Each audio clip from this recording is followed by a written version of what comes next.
One thing that I know instructors like to do in the beginning week of this is go over the history.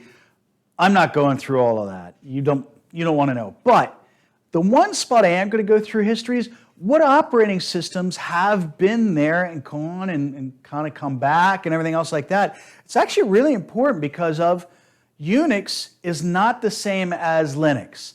They are both very similar. I'll cover that here in a minute. But notice how long Unix has been in existence. Now, I am more of a Windows guy at first and then was introduced to Linux, and gee, I wonder why, because now you look at Windows in 1985. I personally wasn't exposed to it until about 1990s, right around the first Persian Gulf War. But after that, it was between Windows and Linux, which my personal preference is, and I love Linux, and I'll have a lot of stories to tell about Linux and my setup and what applications I was using it for. But what I used to first start using was MS-DOS. And yes, that is the black screen where you type in some very similar to what you did right now, even when you've done some of your programming using a compute server or compiling for your data structures or anything else like that. It was very similar to MS-DOS. The commands were a little bit different, but the view looked exactly the same.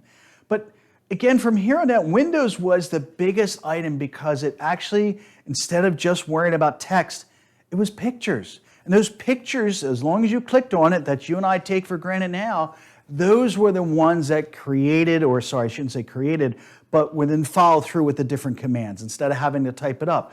Or would run the scripts instead of us having to type in, literally run the script. That's why Windows was so big. It was graphical. But then everybody else ended up following the same thing. One thing I don't see much in your book, and I have some experience with, it's been a little while though, is Android.